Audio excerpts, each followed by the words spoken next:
11-এ আমাদেরকে পড়াশোনাটা বুদ্ধি খাটিয়ে করতে হবে। এই সিলেবাসটা অনেকটা বড়, আর এই এত বড় সিলেবাসটা আমাদের হাতের মুঠোয় আনতে গেলে আমাদেরকে অবশ্যই আমাদের মাথা খাটাতে হবে। আমরা এই জায়গাতে এক্সট্রা অপশনস পাবো। ক্লাস 11 সেমিস্টার 1 আমরা আলাদা আলাদা এক্সট্রা অপশন পেয়ে থাকবো প্রত্যেকটা টপিকের জন্য। যখন আমরা ভার্স দেখবো সেখানে হয়তো আমরা এক্সট্রা কোনো টপিক আমরা পাবো না। 3টা কবিতা আছে, আমি সিলেবাসে বলেছিলাম সে 3টা কবিতাই আমাদেরকে করতে হবে। কিন্তু যে টপিকটা অর্থাৎ প্রোজ টপিক, সেখানে 5টার মধ্যে আমাদেরকে যে কোনো 3টা চুজ করতে হবে। র্যাপিড রিডার অনেকগুলো গল্প আছে, সেখান থেকে আমাদেরকে 3টা চুজ করতে হবে। এভাবে নাম্বারগুলো ডিভিশন করা আছে। তাই আমাদের সবচেয়ে বড় কথা হলো কি, আমাদেরকে 11-এ নাম্বারটা বেটার করতে হলে আমাদেরকে বুদ্ধি খাটাতে হবে। আজকে এই ভিডিওতে আমি তোমাদের টেক্সচুয়াল যে গ্রামার আছে সেই টেক্সচুয়াল গ্রামার পোর্শনের প্রথম ক্লাস তোমাদের জন্য প্রোভাইড করছি। ক্লাসটা প্রথম থেকে শেষ পর্যন্ত দেখতে থাকো, কারণ এটা খুবই প্রয়োজন তোমাদের জন্য। আর টেক্সচুয়াল গ্রামার এখান থেকে যে 5টি নাম্বার আছে কোনো রকম ভাবে হাতছাড়া করা যাবে না। আর পড়াশুনো আজ থেকেই শুরু করে দাও। বাড়িতে অনেকদিন বসে থেকেছো, এবার বসে থাকলে কিন্তু চলবে না, তোমাকে তৎপর হতে হবে, তৎপর হয়ে কাজে নেমে পড়তে হবে। রেজাল্টের জন্য অপেক্ষা করে থেকে কোনো লাভ নেই। ভালো করে মন দিয়ে প্রথম থেকে শেষ পর্যন্ত ক্লাসটা দেখতে থাকো, অনেকটা কাজে লাগবে। চলো শুরু করি আজকের প্রথম ক্লাস টেন্স নিয়ে। টেক্সচুয়াল গ্রামারে যে প্রথম টপিক আছে টেন্স, সেই টেন্সের প্রথম ক্লাস। এই ক্লাসটা করতে গেলে, এই ক্লাসটা বুঝতে গেলে তোমাকে একদম গোড়া থেকে বুঝতে হবে। আর আমি আমার পার্সপেক্টিভ ইংলিশ টিচিং প্ল্যাটফর্ম থেকে তোমাদের প্রত্যেকটা বিষয় গোড়া থেকে শিখিয়ে যাব। তোমরা অবশ্যই এটা সাবস্ক্রাইব করে দিও, আর ভিডিওটা ভালো লাগলে অবশ্যই একটা লাইক করে দিও। দেখো টেন্স ছোট থেকে জেনে এসেছি, ইংলিশ গ্রামার পড়তে গেলে টেন্স লাগে। টেন্স ছাড়া কিছু হয় না। বাবা মা বলেছে, গাইড যারা করেছে তারা বলেছে, বিভিন্ন শিক্ষক শিক্ষিকা সবাই বলেছে ওরে টেন্স পড়, টেন্স পড়, টেন্স ছাড়া কিছু হবে না। আমরা উদাসীন থেকেছি, তাই আজকে আমাদের ক্লাস 11-এ উঠেও টেন্স শিখতে হচ্ছে। মন দিয়ে ক্লাসটা দেখতে থাকো, কোনো সমস্যা থাকবে না, একদম ভালোভাবে বুঝে যাবে। টেন্স, এই টেন্স মানে কি? টেন্স হচ্ছে সময়। টেন্স হচ্ছে সময়। এই সময়কে বাদ দিয়ে বলো তো তুমি কিছু করতে পারবে? সময়কে বাদ দিয়ে কিছু করা যাবে না। সময়টা আমাদের অত্যন্ত গুরুত্বপূর্ণ, ঠিক তেমনি টেন্স আমাদের অত্যন্ত গুরুত্বপূর্ণ। এই টেন্স অর্থাৎ সময়, এই সময়কে ভাগ করা হয়েছে মূলত 3টা ভাগে। প্রথম ভাগ কি? PRESENT, present. দ্বিতীয় ভাগ কি? পাস্ট। তৃতীয় ভাগ কি? Future, FUTURE। প্রেজেন্টের বাংলা কি? প্রেজেন্টের বাংলা হলো বর্তমান। প্রেজেন্টের বাংলা বর্তমান। পাস্টের বাংলা কি? পাস্টের বাংলা অতীত, অতীত। আর ফিউচারের বাংলা ভবিষ্যৎ, ভবিষ্যৎ। এটা এই 3টি সময়কে নিয়ে আমাদের আজকের ভিডিও। ভালো করে মন দিয়ে বোঝো। এই যে বর্তমান, আমরা বর্তমানের বিভিন্ন সিচুয়েশনের মধ্যে ডিল করি, বিভিন্ন সিচুয়েশনের মধ্যে আমরা হাঁটাচলা করি। তাই প্রত্যেকটা টেন্সকে কিন্তু আবার ছোট করে 4টা ভাগে ভাগ করা হয়েছে। যদি প্রেজেন্ট টেন্স বলি, এই প্রেজেন্টেরও 4টা ভাগ। কি কি? Indefinite, present indefinite. 2 নম্বর ভাগ পাবো আমরা কন্টিনিউয়াস, কন্টিনিউয়াস। 3 নম্বর ভাগ পাবো পারফেক্ট। 4 নম্বর ভাগ পাবো পারফেক্ট কন্টিনিউয়াস, পারফেক্ট কন্টিনিউয়াস। ঠিক তেমনি পাস্টেরও 4টি ভাগ, same. Past indefinite, past continuous, past perfect, past perfect continuous. ফিউচারেরও 4টি ভাগ, future indefinite, future continuous, future perfect, future perfect continuous. এই টেন্সের বিষয়টা আমাদেরকে এমন ভাবে করতে হবে, আমরা MCQর মাধ্যমে পরীক্ষাটা দেব, সেখানে আমরা 4টা অপশন পাবো, কিন্তু আমাদেরকে এমন ভাবে মাথার মধ্যে এই কনসেপ্টটা ঢোকাতে হবে যেন বাক্যটার দিকে তাকালে আমরা বলতে পারি এটা কোন টেন্স। বাক্যটার দিকে তাকালে বলতে পারবো এটা কোন টেন্সে লেখা হয়েছে। এভাবে আমাদেরকে টেন্সটা মাথার মধ্যে ঢোকাতে হবে, তবে আমরা পরীক্ষাতে প্রশ্ন যাই আসুক উত্তর ঠিক করে দিয়ে আসতে পারবো। ব্যাস, এবার আমি প্রত্যেকটা টেন্সের গঠন বলে বলে যাচ্ছি, ভালো করে একটু লক্ষ্য রাখো। যদি আমি প্রেজেন্ট ইনডিফিনাইট টেন্স দেখি, এই প্রেজেন্ট ইনডিফিনাইট টেন্সে কি কি দেখতে পাবো, কিভাবে বুঝবো যেটা প্রেজেন্ট ইনডিফিনাইট টেন্স আছে? না, এখানে প্রথমত তোমাকে বলি যে always, always present form, present form of verbs, ভার্বসদের সর্বদাই প্রেজেন্ট রূপটা এখানে বসাতে হয়, এটা থাকতে পারে। এবার প্রেজেন্ট রূপ আমি হয়তো বুঝতে পারছি না, আরো একটা প্রসেস আছে, কি না ভার্ব এর সঙ্গে এস অথবা ইয়েস যোগ থাকে। আচ্ছা, কখন থাকে এটা এস অথবা ইয়েস যোগ? কখন থাকে? যখন subject, subject third person, third person singular number হবে, থার্ড পারসন সিঙ্গুলার নাম্বার। যখন সাবজেক্ট আমার থার্ড পারসন সিঙ্গুলার নাম্বার হবে তখন কিন্তু আমরা এই প্রেজেন্ট টেন্সের ভার্ব, প্রেজেন্ট ইনডিফিনাইট টেন্সের ভার্বের সঙ্গে এস বা ইয়েস যোগ থাকতে দেখতে পারবো। আচ্ছা বন্ধু বলো তো, এই পার্সন আমরা জানি তো? নাহলে কিন্তু বলে দিচ্ছি, একটু মনে রাখো। পার্সন হচ্ছে তিন প্রকার, ফার্স্ট, সেকেন্ড আর থার্ড। ফার্স্ট পার্সন কি? আই, উই, আমি, আমরা। সেকেন্ড পার্সন কি? ইউ, তুমি, তোমরা। আর থার্ড পার্সনে বাকি সব কিছু, রেস্ট যা আছে, চেয়ার টেবিল ছাতা থেকে বিছানার কাঁথা পর্যন্ত সবই কিন্তু থার্ড পার্সন। এবার তোমাকে কিন্তু নাম্বারটা দেখে নিতে হচ্ছে, নাম্বারটা দুই প্রকার। নাম্বারটা দুই প্রকার, কি কি? সিঙ্গুলার আর প্লুরাল। এই হচ্ছে গ্রামাটিক্যাল ফর্ম। ক্লিয়ার হয়েছে? তাহলে আমরা প্রেজেন্ট ইনডিফিনাইট টেন্সের ভার্বটা চেনবো কি করে, বুঝবো কি করে? না সর্বদা ভার্বের প্রেজেন্ট রূপ হয়, আর সাবজেক্টটা যদি থার্ড পারসন সিঙ্গুলার নাম্বার হয় তবে অবশ্যই ভার্বের সঙ্গে এস বা এসটা যোগ থাকতে দেখা যায়।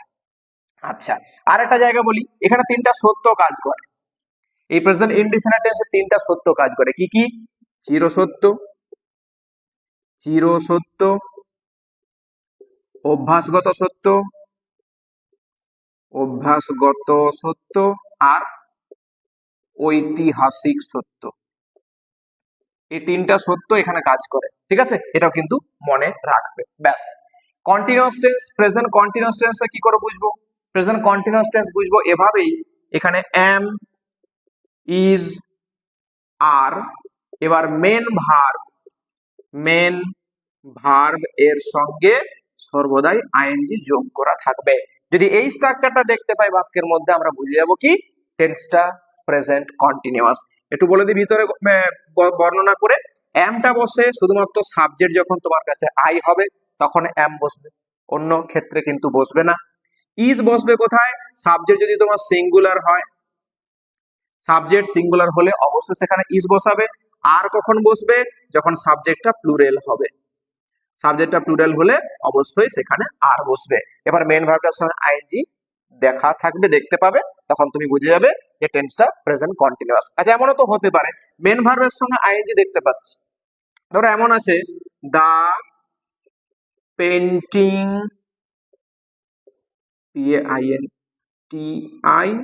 PAINTING, painting of the wall. এমন তো সিচুয়েশনের মধ্যে পড়ে গেলে দা পেন্টিং অফ দা ওয়াল, তখন কিন্তু এই যে ভার্বের সঙ্গে আইএনজি যোগ করা শব্দটা কি তোমার প্রেজেন্ট কন্টিনিউয়াস টেন্স হবে? অবশ্যই না, কারণ এম, ইজ, আর অক্সিলারি ভার্বটা ইউজ করা হয়নি, তাই এটা কিন্তু প্রেজেন্ট কন্টিনিউয়াস টেন্স নয়, এটা কিন্তু খেয়াল রাখবে। তাহলে am, is, R plus main ভার্বটার সঙ্গে আইএনজি যখন থাকবে তখন টেন্সটা হবে প্রেজেন্ট কন্টিনিউয়াস টেন্স। ব্যাস, এবার চলে আসি প্রেজেন্ট পারফেক্ট টেন্স সম্পর্কে। প্রেজেন্ট পারফেক্ট এখানে কি না, এখানে হ্যাভ দেখতে পাবো আমরা বা হ্যাজ দেখতে পাবো, এরপর মেন ভার্ব, মেন ভার্ব এর পাস্ট পার্টিসিপল, পাস্ট পার্টিসিপল অর্থাৎ আমরা যাকে থার্ড ফর্ম বলে জানি। প্রত্যেকটা ভার্বের তিনটে করে রূপ হয়, তাহলে প্রেজেন্ট পারফেক্টে আমরা কি দেখতে পাচ্ছি? হ্যাভ পাচ্ছি, হ্যাজ পাচ্ছি। হ্যাভ কখন দেখবো? যখন সাবজেক্টে থাকবে আই এবং প্লুরাল। আই অথবা প্লুরাল সাবজেক্ট হলে সেখানে হ্যাভ বসবে, আর সিঙ্গুলার সাবজেক্ট হলে হ্যাজ বসবে। আর মেন ভার্বের থার্ড ফর্ম সর্বদাই কিন্তু তোমাকে ব্যবহার করতে হবে বা তুমি বাক্যের মধ্যে দেখতে পাবে, তখন তুমি বুঝবে কি যে এটা প্রেজেন্ট পারফেক্ট টেন্স। ব্যাস, এবার প্রেজেন্ট পারফেক্ট কন্টিনিউয়াস। এই প্রেজেন্ট পারফেক্ট কন্টিনিউয়াস টেন্সে কি রকম? এতে আমরা পাবো হ্যাভ বিন অথবা হ্যাজ বিন, এবার মেন ভার্ব তার সঙ্গে আইএনজি যোগ, এরকম দেখতে পাবে। হ্যাভ বিন কখন দেওয়া থাকবে, বাক্যের মধ্যে ব্যবহার করে থাকবে? আই এর ক্ষেত্রে এবং প্লুরালের ক্ষেত্রে। আর হ্যাজ বিন কখন থাকবে? যখন সাবজেক্টটা তোমার সিঙ্গুলার হবে, সিঙ্গুলার হলেই কিন্তু হ্যাজ বিন দেখতে পাবে। তো এইগুলো হলো প্রেজেন্ট টেন্সের 4টি ভাগের স্ট্রাকচার। আশা করি বুঝতে পেরেছো। বাক্যটা দিয়ে তাকালেই এবার তো বুঝতে পারবে যে কোন টেন্স বাক্যটার মধ্যে ব্যবহার করা আছে। আমি আরেকবার বলে দিই, প্রেজেন্ট ইনডিফিনাইট টেন্স মানে তুমি কি বুঝবে? ভার্বের সর্বদাই প্রেজেন্ট রূপ, আর ভার্বের সঙ্গে এস বাই এস যোগ থাকবে যদি সাবজেক্টটা থার্ড পারসন সিঙ্গুলার নাম্বার হয়। এখানে পারসন সম্পর্কে তোমাকে বলে দিয়েছি, first person, second person, third person. First person হচ্ছে আই আর we, second person you, third person rest, অর্থাৎ সবকিছু। নাম্বার বলে দিয়েছি, সিঙ্গুলার নাম্বার, প্লুরাল নাম্বার, একবচন আর বহুবচন। আর এখানে 3টা সত্য কাজ করে, চিরসত্য, অভ্যাসগত সত্য, ঐতিহাসিক সত্য। এটা প্রেজেন্ট ইনডিফিনাইট। প্রেজেন্ট কন্টিনিউয়াসে কি পেলে? প্রেজেন্ট কন্টিনিউয়াসে পেলে am, is, R plus main ভার্বের সঙ্গে আইএনজি। এম কখন বসে? যখন সাবজেক্ট আই হবে। ইজ কখন বসে? যখন সাবজেক্টটা সিঙ্গুলার হবে। আর কখন বসে? যখন সাবজেক্টটা প্লুরাল হবে। এরপর মেন ভার্বের সঙ্গে আইএনজি যোগ থাকবে। ব্যাস। প্রেজেন্ট পারফেক্টে কি পেলে? প্রেজেন্ট পারফেক্টে পেলে হ্যাভ অথবা হ্যাজ প্লাস মেন ভার্বের পাস্ট পার্টিসিপল অর্থাৎ থার্ড ফর্ম। হ্যাভ কখন বসছে? আয়ের ক্ষেত্রে এবং প্লুরাল সাবজেক্টের ক্ষেত্রে। হ্যাজ কখন বসছে? সিঙ্গুলারের ক্ষেত্রে। ব্যাস, এই হলো প্রেজেন্ট পারফেক্ট। আর প্রেজেন্ট পারফেক্ট কন্টিনিউয়াসে কি পেলে? হ্যাভ বিন বা হ্যাজ বিন প্লাস মেন ভার্বটার সঙ্গে আইএনজি। হ্যাভ বিন কখন বসছে? আই এবং প্লুরাল সাবজেক্টের ক্ষেত্রে। হ্যাজ বিন বসছে শুধুমাত্র সিঙ্গুলার সাবজেক্টের ক্ষেত্রে। তাহলে this is all about present tense and their short functions. এবার চলে আসি দেখো পাস্ট টেন্সে। প্রেজেন্ট টেন্স কমপ্লিট, এবার পাস্ট টেন্স আমরা কি কি দেখতে পাবো দেখি। পাস্ট মানে হচ্ছে অতীত। তাহলে অতীত কালের যে 4টি ভাগ রয়েছে, অর্থাৎ past indefinite, past continuous, past perfect এবং পাস্ট পারফেক্ট কন্টিনিউয়াস, সেগুলো আমরা কি কি গঠনগুলো পেতে পারি একবার দেখে নাও। দেখো, প্রথম আমি এটা বাদ দিচ্ছি, এখন এটা হয়ে গেছে, পাস্টে যাই।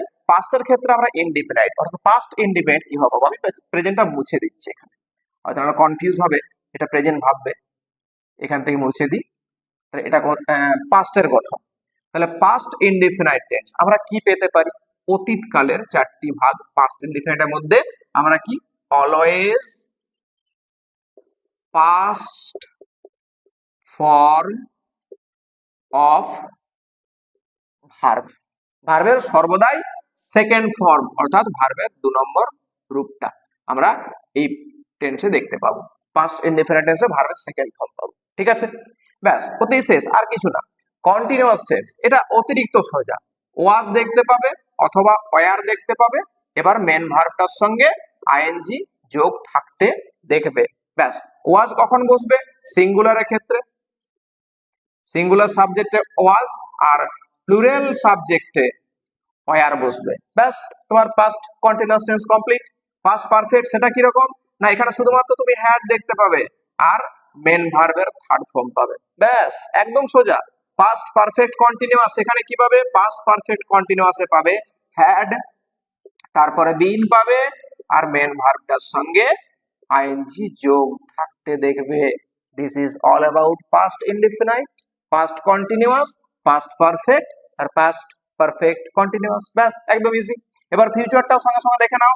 ফিউচার যদি আমরা ইনডিফিনাইট দেখি, ফিউচার ইনডিফিনাইট, এই ফিউচার ইনডিফিনাইটে আমরা কি পাবো? শ্যাল অথবা উইল, শ্যাল অথবা উইল প্লাস মেন ভার্ব এর প্রেজেন্ট রূপ, প্রেজেন্ট রূপ। সর্বদাই কিন্তু মনে রাখবে যে মোডাল ভার্বের পরে মেন ভার্বের টেন্স পরিবর্তন কখনো হয় না। মোডাল ভার্বের পরে সর্বদাই মেন ভার্বের প্রেজেন্ট রূপ হয়। ব্যাস, এটা।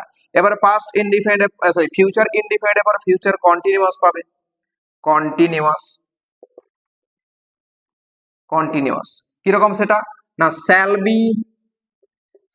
বি অথবা উইল বি, এবার মেন ভার্বের সঙ্গে আইএনজি যোগ, ব্যাস সঙ্গে সঙ্গে বুঝে নিলে যেটা ফিউচার কন্টিনিউয়াস। এবার ফিউচার পারফেক্টে কি পাবে? ফিউচার পারফেক্ট সেখানে পাবে শ্যাল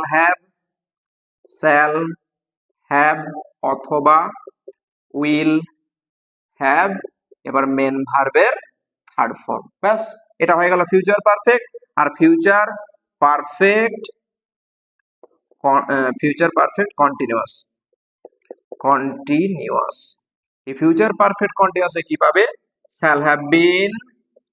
শ্যাল হ্যাভ বিন অথবা will have been plus main ভার্বটার সঙ্গে আইএনজি যোগ, এগুলো ফিউচার টেন্সের ভাগ। তাহলে ফিউচার ইনডিফিনিটে পাচ্ছি শ্যাল অথবা উইল প্লাস মেন ভার্বের প্রেজেন্ট ফর্ম, ফিউচার কন্টিনিউয়াসে পাচ্ছি শ্যাল বি অথবা উইল বি প্লাস মেন ভার্বটার সঙ্গে আইএনজি যোগ, ফিউচার পারফেক্টে পাচ্ছি শ্যাল হ্যাভ অথবা উইল হ্যাভ প্লাস মেন ভার্বের থার্ড ফর্ম, ফিউচার পারফেক্ট কন্টিনিউয়াসে পাচ্ছি shall have bin, will have বিন এবং মেন ভার্বটার সঙ্গে আইএনজি যোগ। এই হচ্ছে আমাদের ক্লাসের টেন্স সম্পর্কে 12টা গঠন। 3টা ভাগ ছিল, প্রত্যেকটা ভাগে 4টা করে সাব পার্ট ছিল, তাহলে টোটাল 3 4 12টা টেন্স আমাদেরকে মাথার মধ্যে সেট করে নিতে হচ্ছে। আর এটা থেকেই তুমি বুঝে যাবে যে বাক্যের মধ্যে কোন টেন্স ব্যবহার করা আছে। সাপোজ এবার তোমাকে দেখিয়ে দিই যে কিভাবে কোশ্চেন গুলো আসতে পারে আমার পরীক্ষার ক্ষেত্রে টেন্স সম্পর্কে। ব্যাস একটু মন দিয়ে দেখো। ধরো একটা বাক্য দেওয়া আছে, the girl is dancing on the stage, the girl is dancing on the stage. এবার তোমাকে ব্র্যাকেটে বলা থাকবে find out proper tense form, proper tense সঠিক টেন্সটা তোমাকে খুঁজে বার করতে হবে, এমনও থাকতে পারে। বা হয়তো ট্রান্সফারও করা থাকতে পারে, যে ট্রান্সফর্ম ইট ইনটু, আমি টেন্সের নামটা পরে লিখছি, প্রথমটা থেকে বলি। ফাইন্ড আউট প্রপার টেন্স, সঠিক টেন্সটা খুঁজে বার করো। টেন্স খুঁজতে গেলে তুমি কি সাবজেক্টে হাতড়াবে? না। তুমি কি অবজেক্ট হাতড়াবে? না। টেন্স খুঁজতে গেলে বাক্যের ভার্বটাকে দেখতে হবে। এখন বাক্যের ভার্ব কি নিশ্চয়ই বুঝতে পারছো, ইজ ড্যান্সিং। তো ইজ ড্যান্সিংটা আমার কোন দিকে, কোন টেন্সের মধ্যে পড়ছে? আমি বলেছি আগে টেন্সের গঠনগুলো থেকে তোমাকে অবশ্যই বাক্যটার দিকে তাকিয়ে টেন্সটাকে চিনে ফেলতে হবে। তাহলে এখানে ইজ ড্যান্সিং আমরা এম ইজ আর পেয়েছি, মেন ভার্বটার সঙ্গে আইএনজি যোগ, আমরা কি খুঁজে পাবো? PRESENT,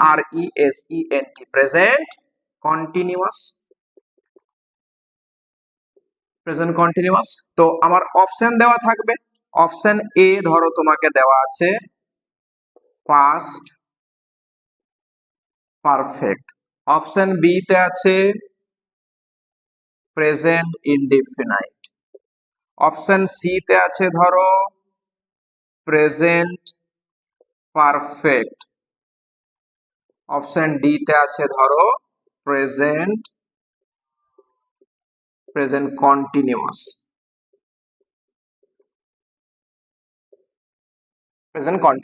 তো তুমি কোনটা সিলেক্ট করবে? তোমার টেন্স এখানে বেরিয়ে গেছে, উত্তর তুমি এভাবে ওএমআর শিটে দাগ নাম্বারটা সম্পূর্ণ ফিল আপ করে আসবে। তোমার 1 নাম্বার টেন্স থেকে হয়ে গেল। আশা করি ক্লিয়ার। এবার যদি বলে ট্রান্সফর্ম ইট ইনটু, এবার নামটা ধরো বলছি যে পাস্ট কন্টিনিউয়াস,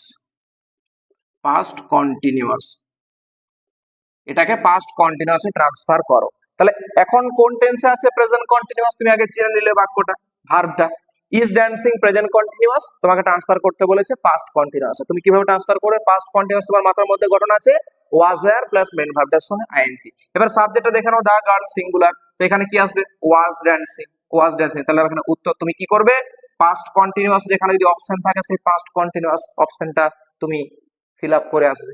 তাহলে this is all about today's class tense. আশা করি টেন্স সম্পর্কে কোনো সমস্যা থাকবে না। যদি কোনো সমস্যা থেকে থাকে অবশ্যই কিন্তু স্ক্রিনে দেওয়া হোয়াটসঅ্যাপ নাম্বারে আমাকে মেসেজ করবে, বলবে অবশ্যই যে এই জায়গায় প্রবলেম আছে। আর যদি ভিডিওটা ভালো লেগে থাকে অবশ্যই একটা লাইক করে দিও। Thank you.